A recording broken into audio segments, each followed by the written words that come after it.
فيديو جديد مع ابو يوسف الاهلاوي. حابب اشكر كل واحد بيشترك معانا في القناه وبتمنى منه يقرا الفاتحه دلوقتي لوالدتي.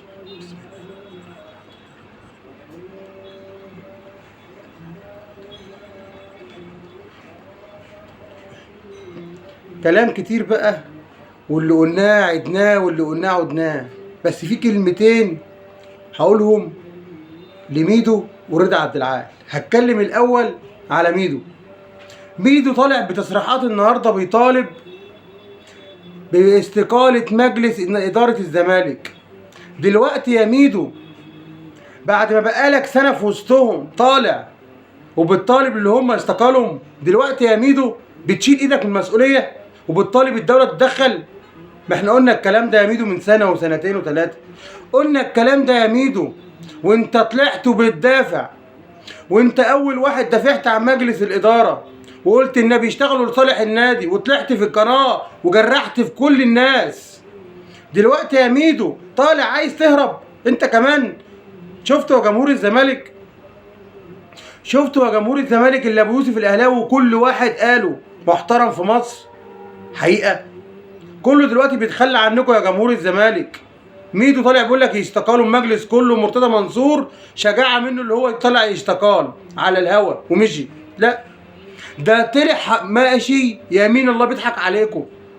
والله يا جمهور الزمالك بيضحكوا عليكم، وهتلاقيهم في قلب النادي كل يوم، وهتلاقيهم في الانتخابات الجايه.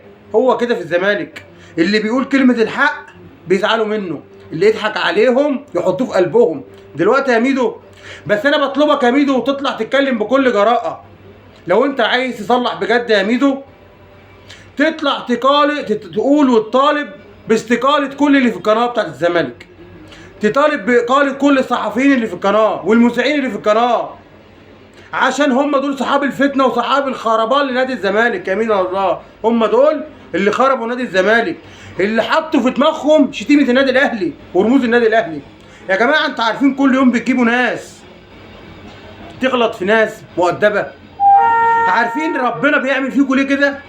عشان انتوا قبلتوا بالغلط وقلة الأدب. ما هو كل واحد في الدنيا ديت هيقبل بالغلط وقلة الأدب، يمين الله ده ربنا هيديله درس ما ينساهوش.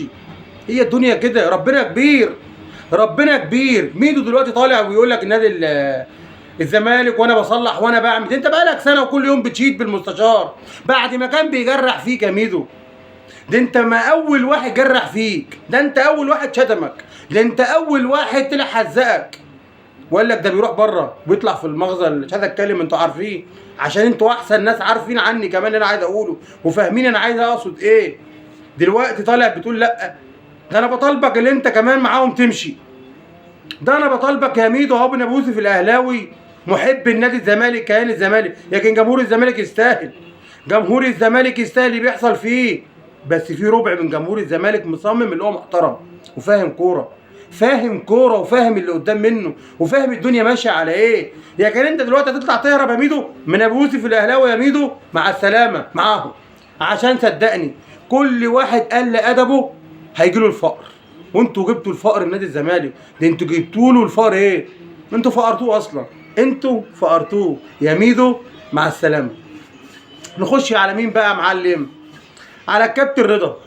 الكابتن رضا عبد العال. قلت لكم يا جماعه في اول فيديوهاتي رضا عبد العال ده حقد على النادي الاهلي، محدش صدق. قلت لكم كاره للنادي الاهلي. يا جماعه ده طالع امبارح على الهوا بيقول لك ازاي الحكم يعمل كده. الحكم يعمل كده؟ عمل ايه الحكم؟ الحكم شاف ضربه جزاء، واحد ماسك حسين الشحات وموقف منطقه الجزاء وحسب ضربه جزاء. عشان اعرفكم اللاعب رضا عبد العال ما بيفهمش في الكوره، ما بيفهمش يا جماعه. طالع بيتكلم على الجون اللي اتحسب اوفسايد للنادي المصري. دبش طالع مع مروان حمدي. يا جماعه طالما دبش ده لو وقف مكان منه كده ما اتحركش، ما خيلش عين الشناوي كانت الكوره اتحسب الجول. لكن دبش الشناوي طالع عليه، الشناوي طالع على دبش خد عينه كلها، لازم تتحسب اوفسايد. طالع وبيجرح تقول لك النادي الاهلي شوفوا عايز بطولات ايه وياخدها واحنا نلعب في بطولات تانيه. ده جاحد على النادي الاهلي، ده غل، وعهد الله ربنا ما هيبارك لك. وعهد الله ربنا ما هيبارك لك في رزقك اللي انت بتاخده من القناه ديت، ومش هيبارك لاي حد بيقعد في القناه ديت بيغلط في النادي الاهلي او بيغلط في اي حد او بيقول على اي حد كلمه بالباطل. وانتوا قلتوا كلام بالباطل طول السنه كتير، حرام عليكم. حسب الله ونعم الوكيل. بيقول لك النادي الاهلي رضا عبد العال برضه امبارح فقير وبيشحت كوره امبارح. النادي الاهلي كان بيشحت كوره امبارح يا جماعه.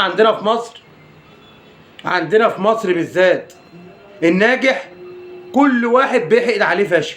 صدقوني والله العظيم مفيش حد بيشكر حد على نجاح اللي بيعمله. مفيش حد بيقول لحد ربنا يقويك وينجحك ويوفقك، لا.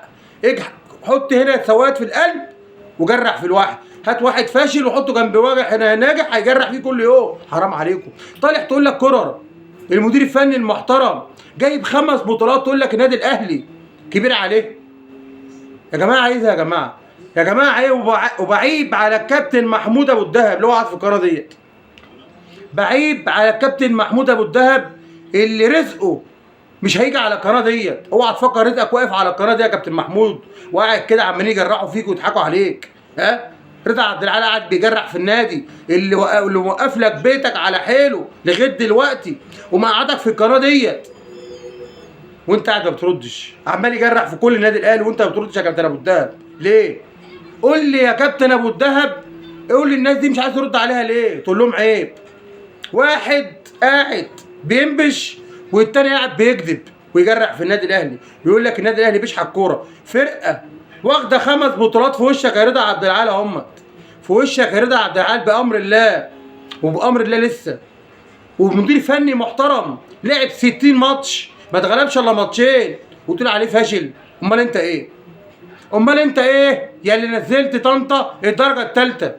امال انت ايه يا جاحد؟ حسب الله ونعم الوكيل. حسب الله ونعم الوكيل في كل واحد ظلم النادي الاهلي. يا رب ربنا ينتقم منه. يا رب ربنا ينتقم منه. والنادي الاهلي مكمل. النادي الاهلي بامر الله بدون مقاطعه مكمل لكم وجايبين احلى لعيبه عشان بامر الله هنقص لسانكم خالص. لسانكم دي اللي مطلعه كل واحد جاحد. ايه الجحود ده وايه الصفار ده على النادي الاهلي؟ يا كابتن ابو الدهب امشي من القناه دي بكرامتك. يا كابتن ابو الدهب ما كرهش جمهور الاهلي فيك اكتر من كده. انا مش هقول لك اكتر من كده يا كابتن ابو الدهب. وانت حر وانت اللي اخترت طريق تسكت على حق النادي الاهلي وانت اللي اخترت اللي بيجرحوا النادي الاهلي قاعد في وسطهم. انا مش هتكلم اكتر من كده. وبامر الله مش هنسمح باي حد يجيب سيره جمهور الاهلي والنادي الاهلي بالباطل. هنطلع نتكلم لو خلوه في عمرنا.